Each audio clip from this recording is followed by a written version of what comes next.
واضح نہیں ہے کہ 11 اکتوبر کو کیا ہے کیا نہیں ہے. چیزیں واضح ہونے دیں، انشاءاللہ مزید فیصلے آتے رہیں گے. یہ میرا سوال ہے کہ خان عبدالولی خان کے زمانے میں جی ایم سید، رسول پلی جو یا دیگر جو سندھ کے کومپرس تھے ان کا وہ کافی اتحاد رہتا تھا. اسفندیار ولی کے آنے کے بعد یہ اس میں تھوڑی وہ دراڑ ہو گئی، وہ مطلب کہ رابطہ ان کا ٹوٹ گیا. ابھی آپ ان کا جو ہمارے جو سندھی نیشنلسٹ ہے وہ نعرہ یہ لگاتے ہیں کہ کراچی جو ہے وہ سنیوں کا ہے، آپ کہنے کہ سب کا ہے. تو ابھی یہ ممکن ہے کہ پھر دوبارہ آپ کا اتحاد ہو سکے؟ دیکھیں، مجھے تو اپنے نظریے پہ بات کرنی ہے. مجھے تو اپنے نظریے کو مد نظر رکھتے ہوئے، باچا خان بابا کے نظریے کو اور ولی خان بابا کی سیاست کو مد نظر رکھتے ہوئے اپنی بات کرنی ہوگی. مجھے پھر اس سے کوئی تکلیف نہیں ہوتی کہ کس سے دوری آتی ہے، کس سے قریبی آتی ہے. ہاں، میں یہ سمجھتا ہوں کہ میں پھر دہراؤں گا کہ اگر کوئی قوم پرست یہ کہتا ہے کہ کراچی، تو میرے خیال میں اس ملک میں ابھی ہم نے یہ لکیریں نہیں کاٹی. یہ تو پھر لاہور والے کہیں گے کہ بھئی پنجاب نہیں آؤ، مطلب کہ پھر ہمارے پختونوں کا اور بلوچوں کا کیا زندگی ہوگی. تو پھر تو ہمیں پھر چھٹکارا دے دے، ہماری خواہش نہیں ہے. لیکن جب آپ ہمیں ادھر سے بھی باہر کرتے ہیں، پنجاب سے بھی باہر کرتے ہیں، تو پھر ہماری خواہشات بھی پوری کر دیں، بس ہمیں پھر آزاد کر دیں میرے خیال میں. اور اگر نہیں آزاد نہیں کرتے تو پھر ایک پاکستان ہے، پاکستان سب کا ہے. اور پاکستان کے 2 شہروں کی پھر خاص اہمیت ہے. ایک اسلام آباد جو فیڈرل کیپٹل ہے جس میں سب اقوام ہوں گے، دوسرا کراچی جو کہ کمرشل کیپٹل ہے، ایک ہب ہے، اس میں بھی سب اقوام ہوں گے. ایمن ولی صاحب، میرا نام جاوید قریشی ہے، INP نیوز سے میرا تعلق ہے. میرے آپ سے چھوٹے 2 سوال ہیں. ایک سوال تو یہ ہے کہ ANP اس وقت حکومت کی اتحادی ہے، اپوزیشن میں ہے، اور کیا مستقبل کی حکمت عملی ہے؟ دوسرا، آئینی ترامیم کی بہت بات ہو رہی ہے اور سپریم کورٹ کے ججز کی ایج بڑھانے کی بات ہو رہی ہے، ANP کا کیا موقف ہے؟ میرے خیال میں ایج پہ تو میں بہت تفصیلی بات کر چکا ہوں اس سے پہلے بھی. اگر میں نہ دہراؤں تو بہتر ہوگا. عوامی نیشنل پارٹی میں بہت کھلا کہہ چکا ہوں، اس وقت نہ حکومت کا حصہ ہے اور نہ اس اپوزیشن کا حصہ ہے. ہم ایک 3rd فورس کی صورت میں ابھریں گے انشاءاللہ. ہم یہ سمجھتے ہیں کہ یہ حکومت بھی جعلی ہے، یہ اپوزیشن بھی جعلی ہے، اور ہم جعلی دونوں کے ساتھ نہیں ہیں. ہم بات کو دیکھتے ہوئے، اپنے نظریے سے ملتے ہوئے انشاءاللہ بات کریں گے. اور آگے کا لائے عمل ہماری یہی ہے کہ ہم امید رکھتے ہیں، اور انشاءاللہ ہماری کوشش یہ ہوگی کہ پہلے پاکستان کے جمہوری تقاضوں کو آزادی مل جائے، پاکستان میں عوام کی رائے کا قدر ہو. انشاءاللہ اس کی قدر ہوں گے تو پھر اس کے بعد اپنے لائے عمل ہم بتاتے جائیں گے. جب تک پاکستان میں عوام کی رائے کا قدر نہیں ہوگا، اس وقت تک کوئی جمہوری بندہ کوئی لائے عمل نہیں دے سکتا. جی ہلو، زبیر وزیر پوسٹ نیوز سے تعلق. سب سے پہلے تو آپ کو ویلکم کراچی پریس کلب میں. مجھے یاد ہے کہ آپ کے والد 10-12 سال پہلے کراچی پریس کلب میں آئے تھے، میر دی پریس، شاہی سید بھی موجود تھے، مجھے یاد ہے.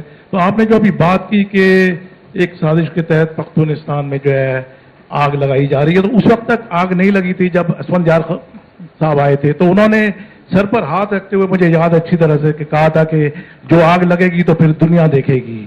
تو اس آگ کو بجھانے کا آپ کے ذہن میں کوئی تجویز ہے؟ اور ساتھ میں سپلیمنٹری بلوچستان میں بھی ایک آگ لگی ہوئی ہے، تو یہ 2 آگیں مل کر جو اس ملک کی وحدانیت کو ختم کرنے میں کر سکتی ہیں، بہت کچھ کر سکتی ہیں. تو پلیز میں اتنا کہوں گا، ولی خان بابا کہتے تھے کہ اگر آپ کسی کے گھر میں کنکری پھینکیں گے تو الٹا آپ کے گھر میں پتھر آئے گا، پھول نہیں آئے گا.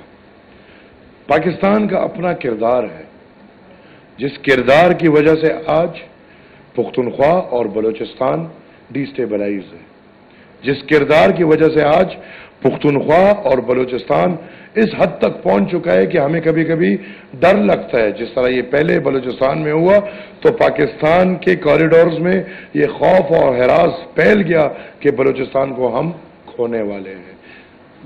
میری رائے یہ ہے کہ سب سے پہلے تو ریاست پاکستان نے جو تاریخی غلطیاں کی ہیں، وقت آ گیا ہے کہ ان کو تسلیم کر لیں. نمبر 2، ان کو تسلیم کرنے کے ساتھ ساتھ غلطیوں میں جن کے ساتھ زیادتی ہوئی ہے ان کے زخموں پہ مرہم پٹی کرے اور ان سے معافی مانگے، اور جو نظریہ ہم پاکستان کو مد نظر رکھتے ہوئے نہیں بلکہ ہم اپنے آقا جن کی وجہ سے ہماری معیشت چلتی ہے، ہم امریکہ کو مد نظر رکھتے ہوئے اگر اپنے فیصلے چھوڑ دیں تو اس میں بہتری آ سکتی ہے۔ میں جی اتنا بتاؤں گا کہ تاریخ واپس آ رہی ہے۔ 50 سال پہلے جو ہمیں ایک لڑائی دکھائی گئی جس میں رشیا اور امریکہ کی لڑائی ہمیں دکھائی گئی، بنیادی وجہ یہ تھی کہ رشیا گرم پانی کے پاس آنا چاہ رہا تھا تجارت کے لیے، اور امریکہ نہیں چاہ رہا تھا کہ رشیا گرم پانی کے پاس آئے، تو اس کے لیے وہ کولڈ وار بھی ہوا، اس کے لیے افغانستان بھی ڈی سٹیبلائز ہوا، اور اس کے لیے آج 50 سال بعد بھی افغانستان ڈی سٹیبلائز پڑا ہے۔ آج فاسٹ فارورڈ چائنا کی خواہش ہے، ہسٹری ہے، رشیا کی جگہ پہ اب چائنا ہے۔ آج چائنا کی یہ خواہش ہے کہ وہ تجارت کے لیے گرم پانی پہ پہنچے، اور ایک دفعہ پھر امریکہ نہیں چاہتی کہ چین گرم پانی پہ پہنچے، لہذا اگر ہماری پالیسی امریکہ کے خواہشات سے چلے گی تو چین اور گرم پانی کے بیچ میں پختونخوا اور بلوچستان ہے، یہ دونوں ڈی سٹیبلائز ہوتے رہیں گے تاکہ چین گرم پانی تک نہ پہنچے، اور خدا نہ خواستہ اگر اس میں لڑائی چھڑتی ہے تو اس دفعہ مجھے افسوس سے یہ کہنا پڑتا ہے کہ میدان جنگ بھی افغانستان نہیں بلکہ مجھے پاکستان لگ رہا ہے۔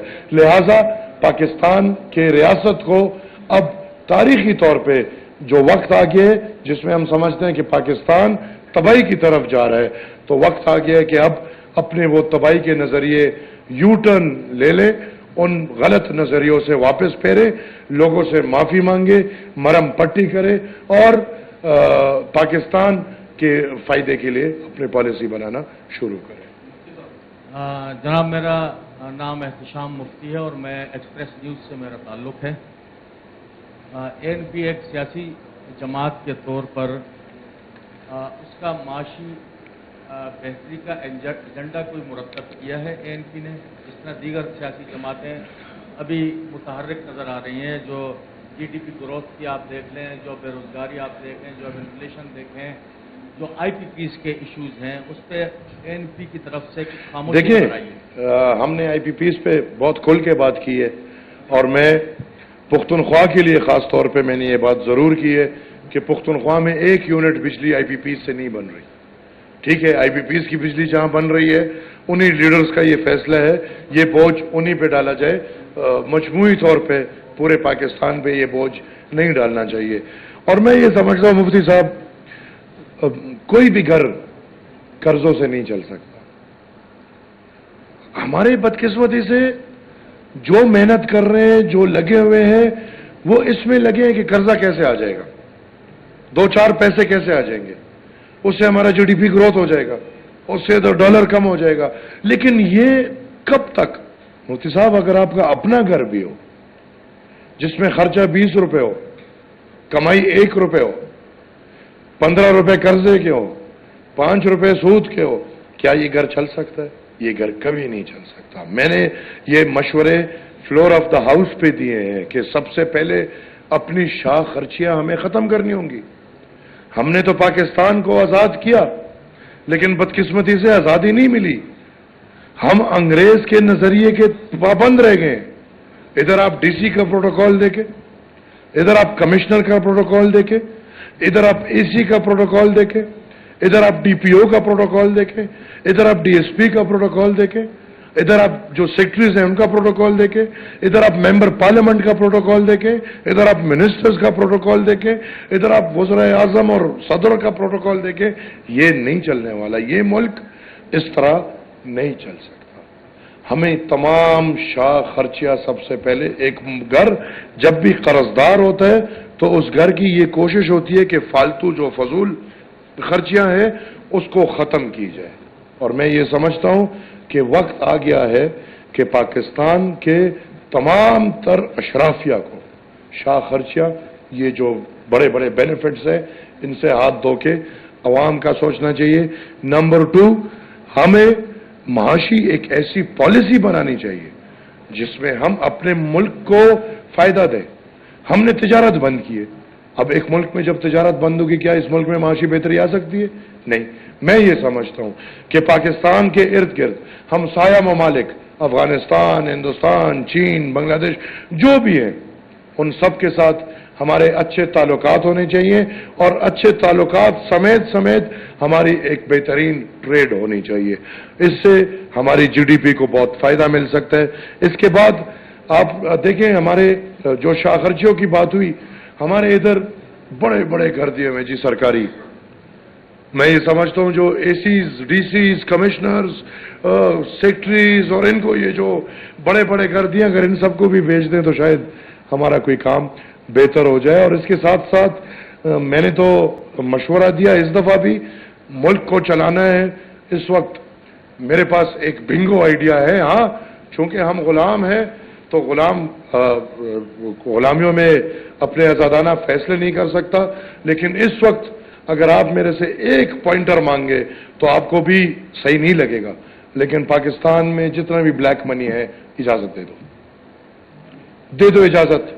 لوگ پلاٹس خریدیں, لوگ بزنس کریں, آپ دیکھیں مہینے کے اندر آپ کی معیشت واپس اٹھتی ہے کہ نہیں اٹھتی. Thank you.